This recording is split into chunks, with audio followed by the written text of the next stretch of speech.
Hello, glad you can join us. Here's what's going on today. Air Canada and the union strike a deal to fly. I'm completely baffled by the whole exercise, quite frankly. But passenger frustration is still soaring. But we can certainly help in the coordination and perhaps provide other means of security guarantees. The U.S. president plays peace broker but makes no promises. You just look out and you realize, wow, not everybody gets to kind of see that view every day. Plus a highly skilled and scenic race to the top.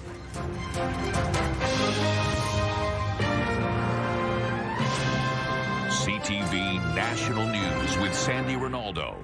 A sigh of relief with a tentative deal in place between Air Canada and the union representing 10,000 flight attendants. After days of disruptions and cancellations for travelers, the national carrier is flying again with a number of flights taking off this afternoon, although it will be days before all aircraft are airborne. CTV's Heather Wright with details of the deal and the resumption of service. Hi, Heather. Well, Sandy, both the airline and the union are being tight-lipped about the details of this deal, which still needs to be ratified. But we do know that Air Canada flight attendants will now be the highest paid of any airline in the country. Lines begin forming inside Terminal 1 at Toronto's Pearson Airport this afternoon, with Air Canada flights slowly returning to the air. What's this process been like for you? Hell. The airline has warned getting back to normal could take 7 to 10 days, and many passengers are still stuck in limbo. Getting bits and pieces. They don't seem to know what's going on themselves. After 3 days on the picket line, CUPE, the union representing the roughly 10,000 Air Canada flight attendants, announced early this morning it had reached a deal with the airline. Full details of the agreement haven't been released, but Air Canada says its flight attendants will not only be the best paid in the country, they will also be compensated for pre- and post-flight work.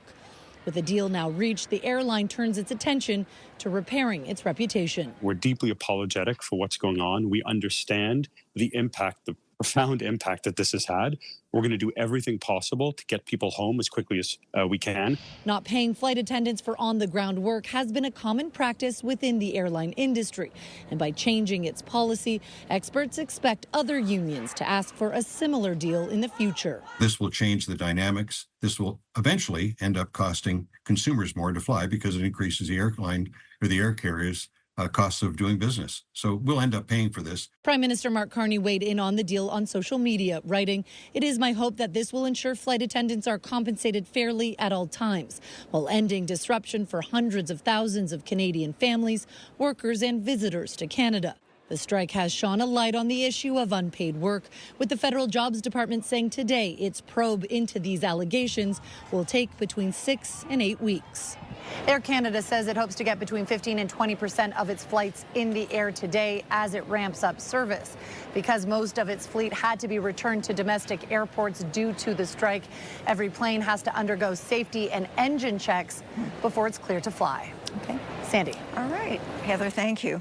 Now, stranded passengers may be breathing a sigh of relief, but as we saw in Heather's report, the ordeal is not over yet, especially for those who paid out of pocket for flights on other carriers as well as other expenses. So, what are their options? What does travel insurance cover? Does credit card protection compensate for money lost?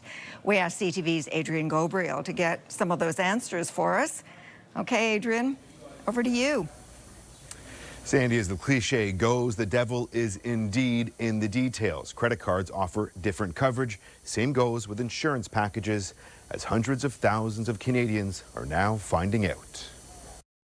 The Kumar family were excited for a European adventure, just not like this. There's lots of points of frustration. The Toronto family arrived in Europe on August 3rd. The return flight this past Sunday was cancelled.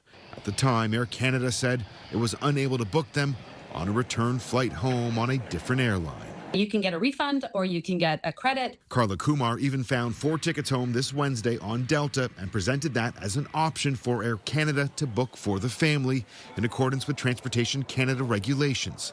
Air Canada refused to purchase the tickets. How has it gotten to the point where we just completely have no accountability for passenger rights in Canada. The Kumars bought 3 of their 4 tickets using their personal credit card, so they called their provider to see what type of insurance they might be entitled to.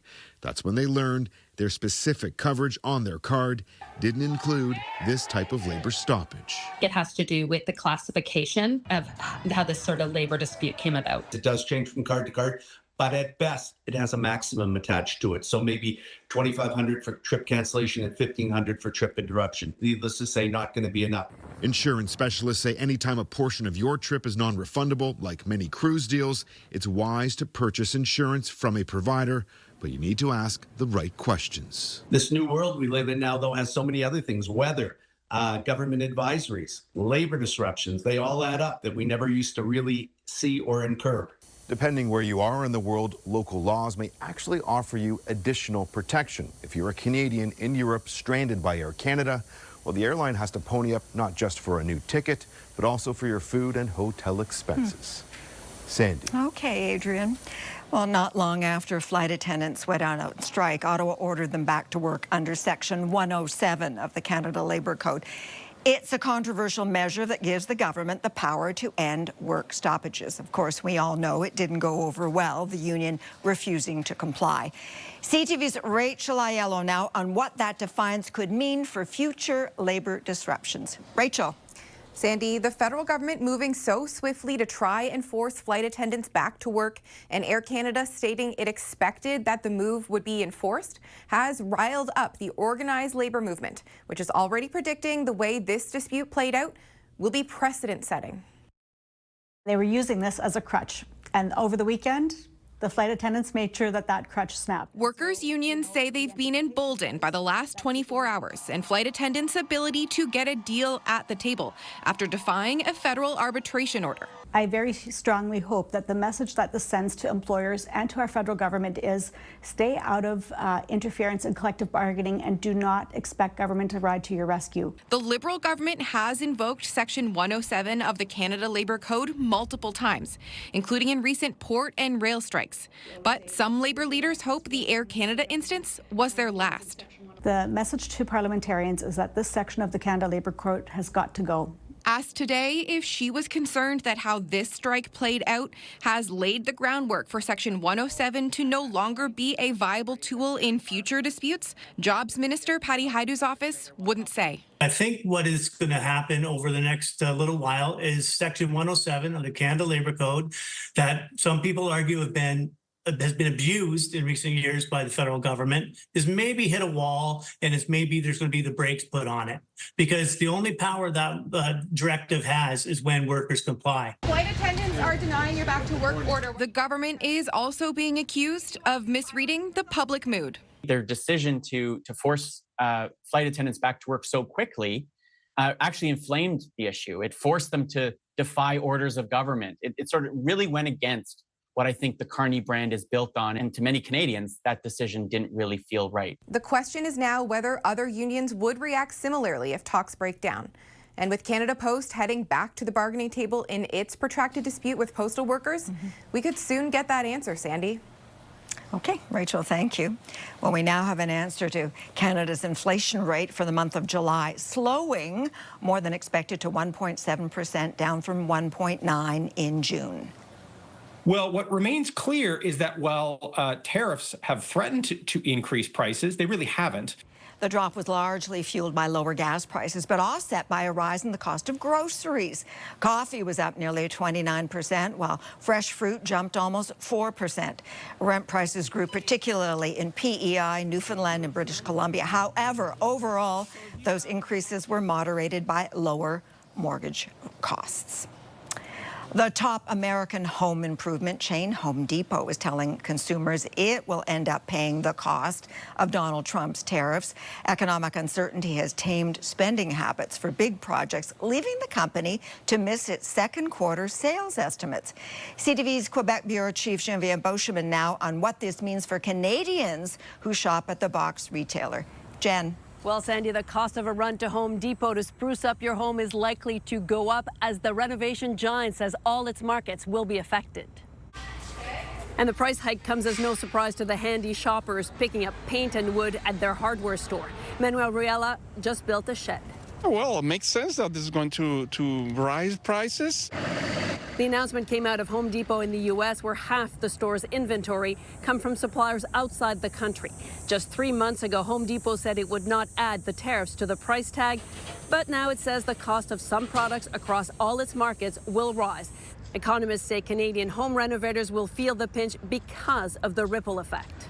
Because large American retailers like Home Depot want to keep similar prices on both sides of the border. So as they raise prices in the United States, we're going to see that spill over up here into Canada as well.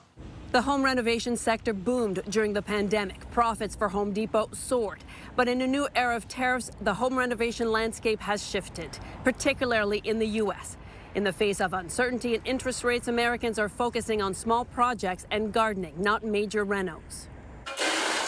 Now in Canada, the cost of renovations has also been rising. Statistics Canada reported a 0.9% increase in costs last quarter. But economists say the situation between the U.S. and Canada isn't exactly the same for now. Here in Canada, because borrowing has become easier, it's now much easier for Canadian families to afford medium-sized or even large renovation projects.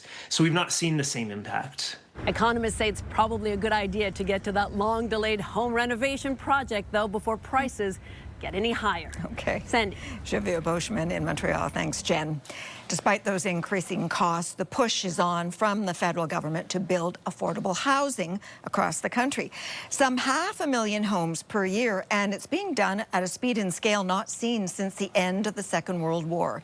CTV's Maria Saru is in PEI, where Ottawa's pledge is breaking new ground. Maria. Sandy, I'm in Stratford, one of the fastest growing towns in PEI, and where the Carney government revealed a local project that's part of a national housing push.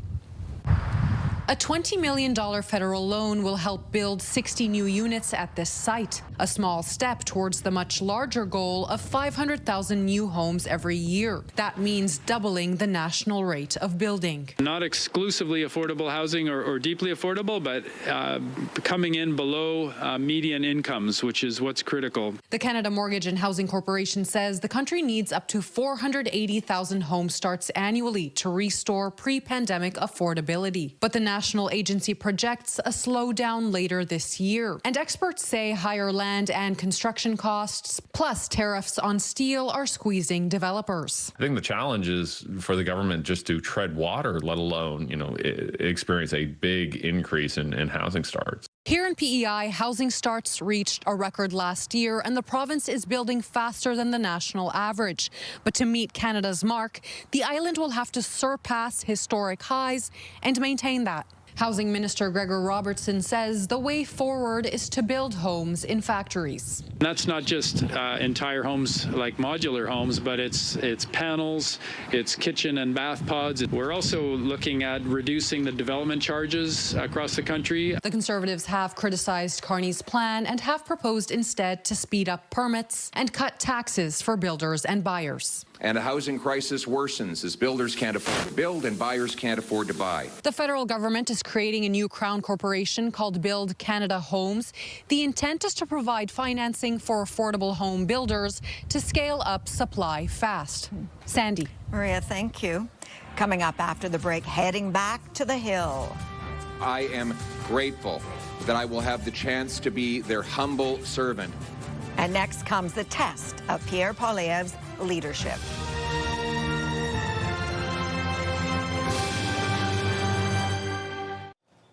Federal Conservative leader Pierre Poilievre is a happy man today, having secured a return to the House of Commons after his big win in yesterday's Alberta by-election. CTV's Kathy Lee on the victory in one of the safest seats in the country for the Conservatives. Hi, Kathy. Sandy, Pierre Poilievre secured 80% of the vote, very close to former MP Damien Couric, who got 83% of the vote during the general election before stepping aside so that Poilievre could get his seat back in the House of Commons. I really love the people of Battle River Crowfoot. They're the kind of what you see is what you get. Give you the shirt off their back, tell it like it is, common sense people. There was no surprise that Poilievre won the riding of Battle River Crowfoot, which is traditionally a safe one for Conservatives. The big question was how much he would win by, because some voters were not happy about an outsider parachuting in. I was very surprised that Mr. Poilievre would get 80%. I was very surprised. I thought it was going to be a little bit less. I'm not surprised because all my family and friends and whatnot too, they all same way. Voted the same way too. As for reaction in Camrose, which is the largest jurisdiction in the sprawling rural riding, a bit of mixed feelings here today. I thought they were great. I was glad he got in. I think he's a good man. I'm very disappointed and shocked at that. I thought Albertans were smarter. He'll never be back here unless he has to show up for something. I think it's going to be positive. I think he's got a great understanding what's going on. As for voter turnout, it was 20% lower than the general election, which was expected, but overall turnout was much higher compared to other by-elections. Sandy. CTV's Kathy Lee. Thanks, Kathy. All right, let's go to Ottawa and bring in CTV's chief political correspondent, Vashi Kapelas. Okay, Vashi, mixed reaction from the public in Kathy's report, but a decisive victory nevertheless. So what does this outcome tell us about support for a Poilievre-led party? Well, I think that Poilievre deserves his due for this by-election win. Yes, it's a very safe seat in Alberta, but the nature of the victory, as you point out, is very decisive. It's a wide margin of victory. And that is important in sending a message to his support base, not just in Alberta, but right across this country as he heads into a leadership review in January. But the story won't begin and end there, right? There are still 4 months in between, and they will take place in the House of Commons. And here's what I'll be watching for. Is Poilievre going to come into the House of Commons and change the public opinion track for the Conservatives? By that, I mean, look at Nano's numbers. They've seen a drop over the last number of months. If he changes those numbers, or if the Liberals, for example, and Mark Carney, the Prime Minister, make a mistake and their numbers go down, well, that could very much inform the level of support the party has, or party members have, for Poilievre come January as well, Sandy. Okay, Vashi, as always, thank you. Still ahead, setting up foes to meet face to face.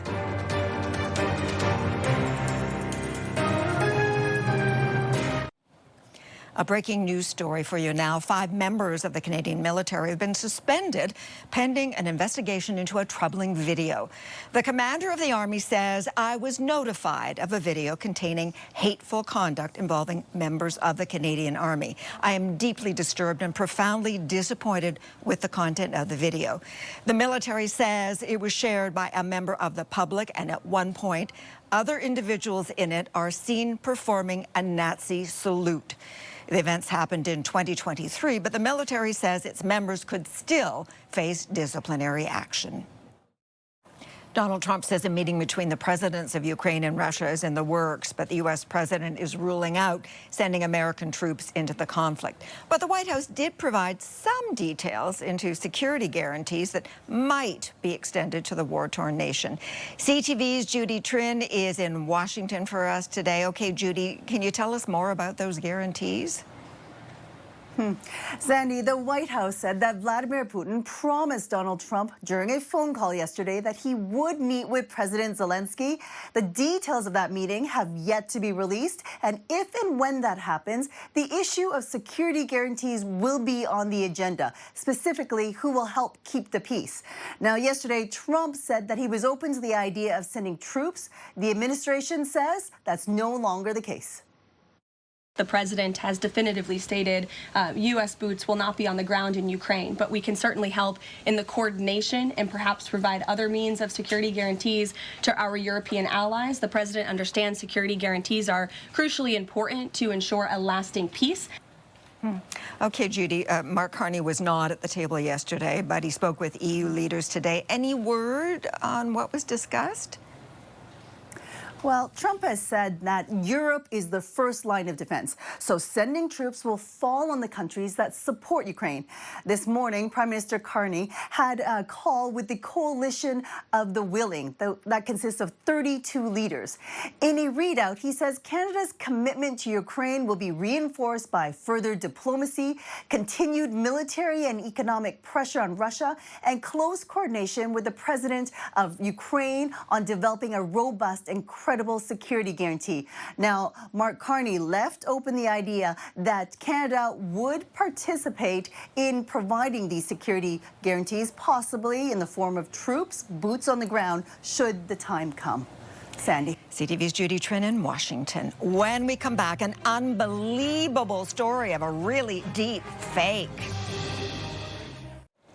What looked like a surprise performance by Justin Bieber at a Las Vegas nightclub turned out to be a fake.